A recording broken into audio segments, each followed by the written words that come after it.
Hey guys, welcome back to another episode of Grim and Guilty.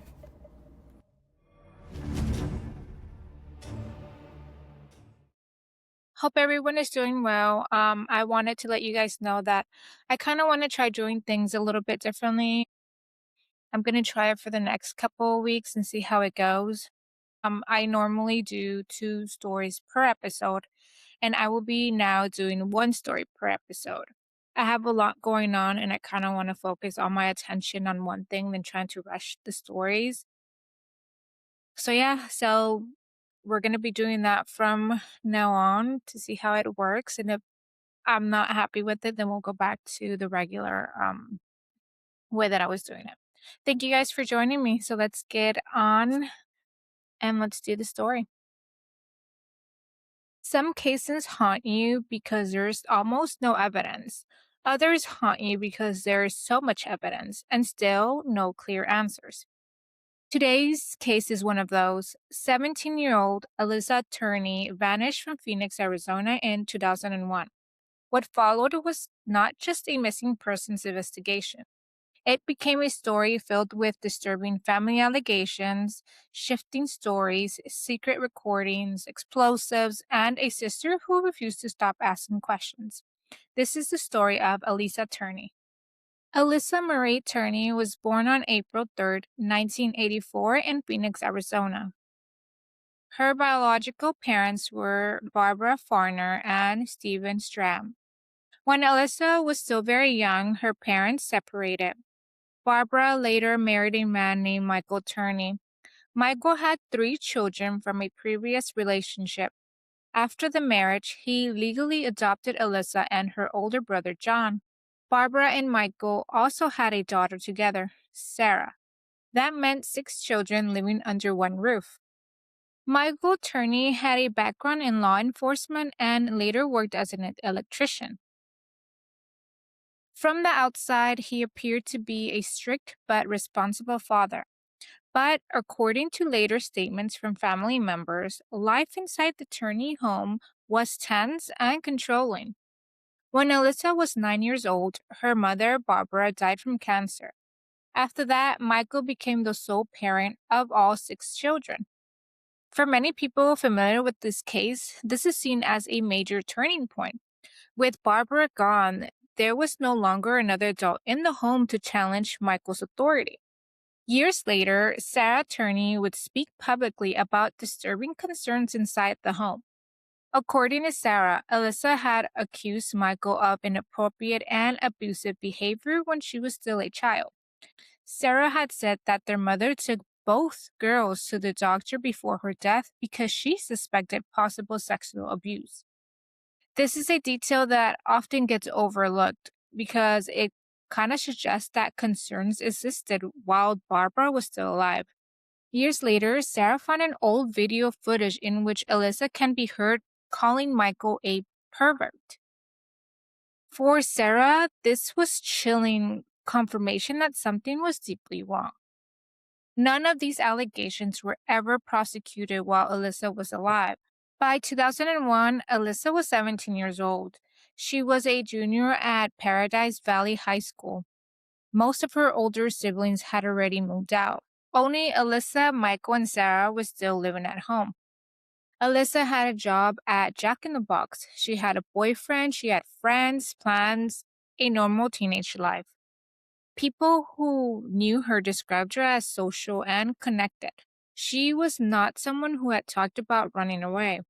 May 17, 2001 was the last day Alissa was ever seen. According to Michael Turney, he drove her to school that morning. Later that day, he claimed he picked her up around lunchtime. Michael said they got into an argument during the drive. He claimed Alissa became upset, got out of the vehicle, and walked away. Later, a note was reportedly found in Alissa's bedroom suggesting she planned to leave for California. But the details surrounding that day immediately raised red flags. Alissa left behind her cell phone. She left behind personal belongings. She failed to show up for a party she had already planned to attend that night. Friends said this behavior was completely out of character. If she planned to run away, Why leave essential items behind? Why make future plans? Why disappear in the middle of the day with no confirmed destination? For many people, the runaway explanation never made sense. Michael Turney filed a missing persons report that evening, but in the days that followed, police did not treat the case as suspicious. There was no major search, there was no immediate criminal investigation.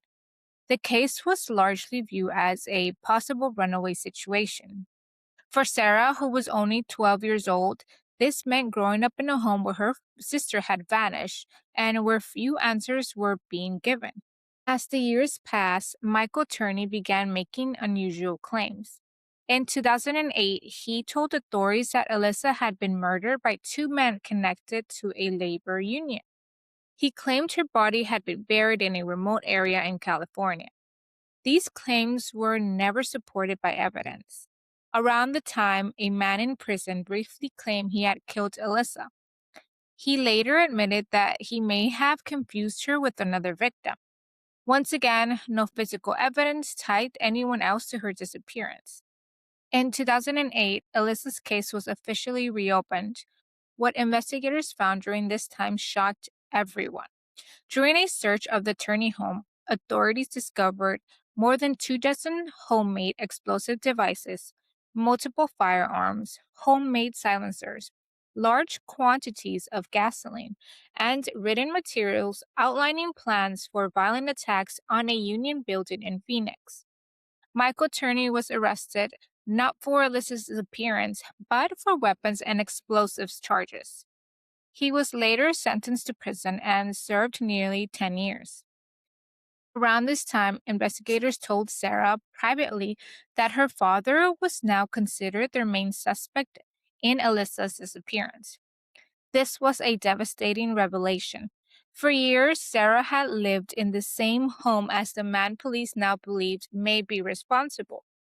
Michael's background in law enforcement also raised difficult questions about whether his case has been treated differently in the early days. There is no public proof of misconduct, but many believe Alyssa's case did not receive the urgency it deserved. After Michael was released from prison in 2017, Sarah became even more determined. In 2019, she launched the podcast Voices for Justice.